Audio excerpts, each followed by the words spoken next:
Madam గారు నమస్తే అండి. 2024 ఎలక్షన్కి సంబంధించి జగన్మోహన్ రెడ్డి గారు ఈరోజు ఎన్నికల మేనిఫెస్టోని రిలీజ్ చేశారు.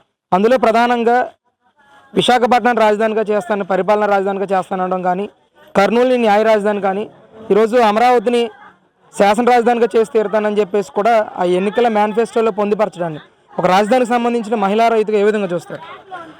బిల్డ్ అమరావతి సేవ ఆంధ్రప్రదేశ్ అండి.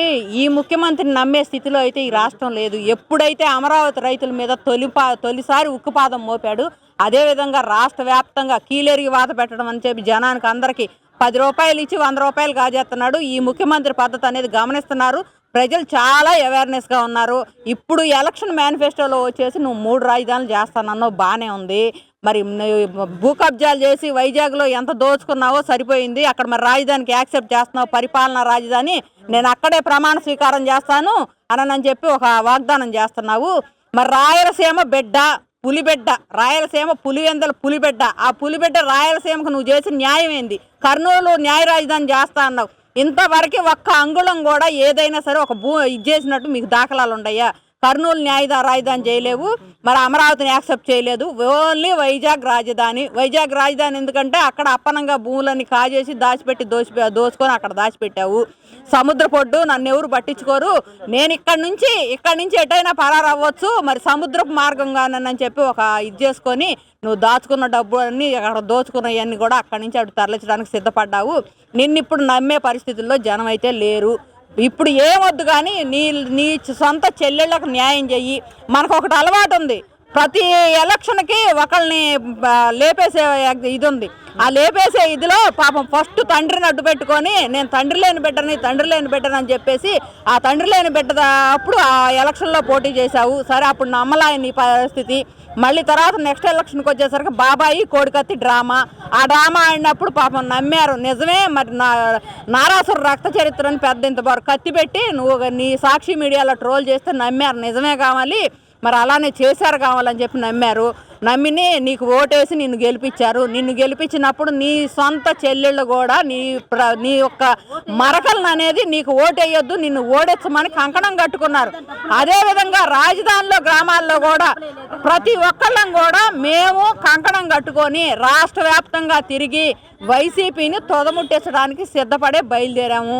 నువ్వేం చేయడానికైనా సిద్ధం. ఈవెన్ నా మీద డకాయిట్ కేసు పెట్టి నన్ను 20 రోజుల పాటు ఇంట్లో లేకుండా చేసి మహిళల మీద నువ్వు ఎట్ట ఉక్కుపాదం మోపావో నిన్ను కూడా అంతే రివెంజ్లో నిన్ను ఇంట్లో కాదు, నిన్ను చర్లపల్లి జైల్లో కూర్చోబెట్టే బాధ్యత మేము తీసుకున్నాము.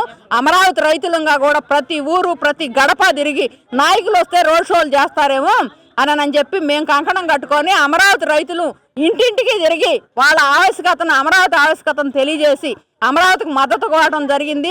ఒకవేళ పార్టీలకి ఇదైతే పార్టీలకు ఏదైనా వ్యతిరేకత ఉందేమో కానీ అమరావతి రైతులకు వ్యతిరేకత లేదు. మేము తొలి పాదయాత్రలో ఎలాగైతే మేము చేశామో, మమ్మల్ని చూసి ఎంతమంది సానుభూతి తెలియజేశారో అదేవిధంగా ఎక్కడా కూడా ఏ గ్రామంలో కూడా అమరావతి రైతులకు కానీ తెలుగుదేశానికి కానీ వ్యతిరేకత లేకుండా చేస్తున్నాము.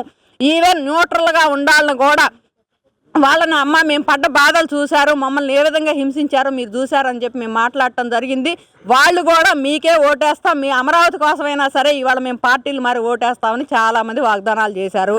ప్రధానంగా ఆయన ఈ మేనిఫెస్టో గురించి మాట్లాడుతూ ఉన్నప్పుడు 5 సంవత్సరాల కాలంలో మహిళా సాధికారత అంటే ఏంటో మనం నిరూపించి చూపించామని చెప్పేసి కూడా మాట్లాడుతూ ఉన్నారు. ఎలా చూస్తారు ఒక మహిళకి?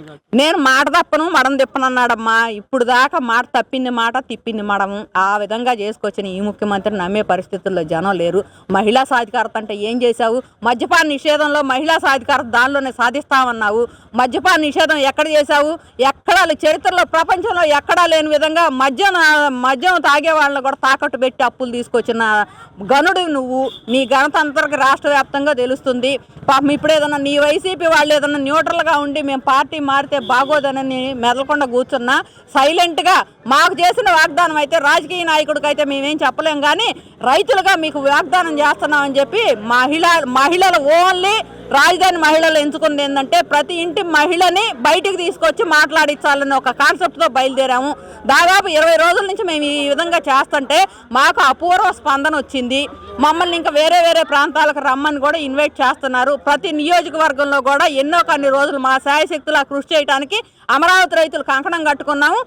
ఫస్ట్ ఎవరికైతే అమరావతి మీద రైతుల మీద ఉక్కుపాదం మోపావో అదే అమరావతి రైతులు నిన్ను కుర్చీ దించి నిన్ను జైలుకు పంపించే బాధ్యత తీసుకున్నాము. Build Amaravati, save Andhra Pradesh.